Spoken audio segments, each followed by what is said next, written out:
tapi tetap rasanya beda. Kemudian fix sudah waktu itu mulai cari info lowongan buat ngajar di sekolah. Baru saja kepikiran segala hal-hal tersebut, dan apa yang terjadi? Akhirnya pandemi. Otomatis segala aktivitas ngeles itu off. Sangat riskan waktu itu buat saling berkunjung, meskipun ada kesempatan buat ngelanjutin les tapi online, tapi nggak efektif juga. Kebutuhan pokok menjadi kebutuhan terpenting pada saat itu di samping kesehatan. Jadi les itu udah nggak kepikiran gitu. Tapi tetap waktu itu punya murid les online, kalau nggak salah 1. Jadi mantengin berita, banyak orang kehilangan pekerjaan, terutama di sektor bisnis. Segala rentetan kejadian tersebut semakin membuatku sadar betapa sektor paling stabil ya pendidikan. Orang bisa bandingin masalah bayaran, tapi kenyamanan dalam bekerja, kemudian kebahagiaannya, stabilitasnya, kayaknya semua itu nggak bisa ditukar dengan hal apapun. Orang sampai kapanpun bakal tetap butuh pendidikan. Terlepas dari segala macam kontroversi, apakah masih butuh sekolah kalau semua bisa digital? Dan gimana posisi guru di sekolah di zaman yang serba digital ini? Zaman dimana siswa bisa ngakses apapun, bahkan yang nggak diajarkan di ruang kelas. Pandemi itu adalah titik balik yang membuatku melupakan segala keputusasaan tentang dunia pendidikan dan mulai berdamai gitu. Kemudian berpikir kalau semua calon guru itu nyerah kayak aku, yang kemudian membuat posisi guru ini diisi oleh orang-orang yang kurang kompeten alias orang-orang dari non-keguruan karena mereka lebih punya minat buat ngajar dengan sepenuh hati. Rasanya perjuangan selama ini tuh buat apa? Kemudian aku ingat guru-guru yang selama bertahun-tahun jalan kaki buat ke sekolah, gak diperhatikan pemerintah, tapi tetap sabar dan tabah. Melihat kecukupan yang aku miliki saat ini, apa gak malu? Apa gak lebih rumit pertanggungjawabannya di akhir nanti? Kemudian Mei kalau nggak salah tahun 2020 ada lowongan guru matematika di sebuah pondok pesantren modern di sebuah tempat yang sebelumnya jauh dari radarku karena emang jaraknya terhitung cukup jauh dari rumah. Ya nggak jauh-jauh banget, paling kalau ngebut setengah jam ya. Tapi fakta menariknya adalah di perjalanan menuju murid les yang 1,5 jam perjalanan yang aku ceritain sebelum ini. Nah, dalam proses pencarian tempat itu, aku sempat melanin laju motor dan baca plang nama pondok ini karena aku kira aku udah sampai di tempat yang aku tuju. Tapi ternyata belum. Waktu itu nggak tahu kalau beberapa bulan kemudian tempat itu jadi tempat yang aku tuju. Belokan yang sempat aku pandangi itu adalah belokan yang aku lewati setiap pagi selama 2 tahun setelahnya. Kemudian selama menjalani hari-hari di sana, kemudian aku berpikir barangkali ini adalah caranya Allah buat menyadarkanku bahwa ya nggak semua murid negeri ini tuh nggak bisa diharapkan. Bahwa memang ada beberapa siswa atau sekelompok siswa yang masih bisa menjadi harapan generasi pelurus itu, yang sibuk berjibaku dengan ayat-ayatnya, sibuk belajar secara sungguh-sungguh.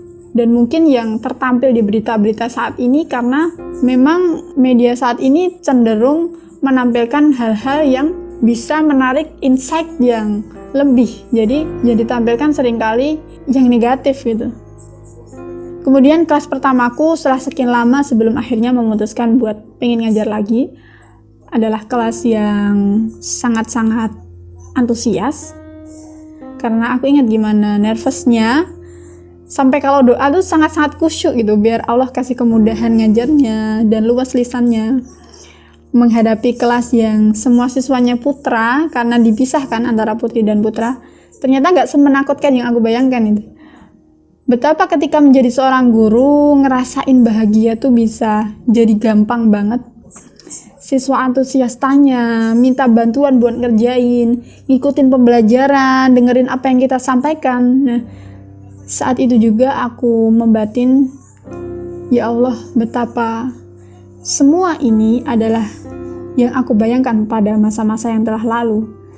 Dan aku ingin perasaan-perasaan ini itu aku rasain dalam jangka waktu yang lebih lama.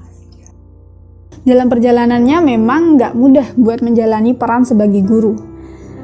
Tapi punya teman yang sama-sama berjuang buat belajar jadi guru terbaik buat siswa kita masing-masing adalah salah satu kekuatan buat terus bertahan. Perasaan yang kerap datang buat ingin berhenti itu wajar. Tapi saat semua perasaan sedih itu menyerang, lihat kembali perjuangan yang udah dilakukan dalam kurun waktu kebelakang. Hubungi teman-teman buat sharing, karena keluh kesah itu adalah sampah dan emang harus dibuang biar gak terlampias menjadi perilaku negatif. Dan tentu saja datang ke yang maha kuasa, yang maha memegang hati setiap manusia, itu yang paling utama. Lisan kita itu gak mampu menasihati kebaikan, gak bisa memberi pengaruh baik tanpa izinnya. Perubahan sikap anak itu urusan Allah. Urusan kita berusaha menjalankan peran kita semampu yang kita bisa. Kemudian, balik lagi ke pertanyaan, apakah lulusan jurusan pendidikan harus jadi guru? Oke, mahasiswa jurusan pendidikan memang memiliki tugas utama mempersiapkan diri buat jadi guru. Mereka belajar tentang teori dan praktik pengajaran, tentang strategi dan metode pembelajaran, sehingga jadi guru adalah karir yang paling logis bagi lulusan jurusan pendidikan. Nah, selain itu, kita semua tahu bahwa menjadi pendidik itu merupakan profesi mulia. Seorang guru punya tanggung jawab besar untuk membantu siswa mencapai potensi terbaik mereka dan memberikan dasar yang kuat buat masa depan siswa. Jadi guru itu adalah influencer ya, mampu mempengaruhi hidup siswa sehingga mereka bisa menjalani hidup di masa depan dengan lebih positif. Namun demikian, gak semua lulusan jurusan pendidikan itu pengen jadi guru. Beberapa mungkin pengen ngelanjutin pendidikan ke tingkat yang lebih tinggi, seperti magister atau doktoral, dan jadi peneliti atau akademisi. Beberapa mungkin juga tertarik dengan karir di bidang administrasi pendidikan.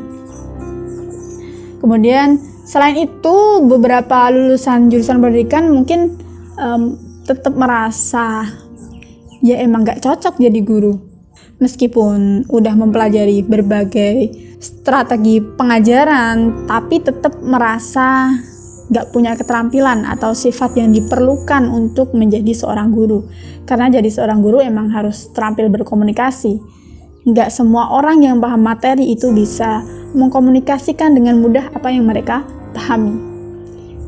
Jadi guru juga harus gigih, harus sabar.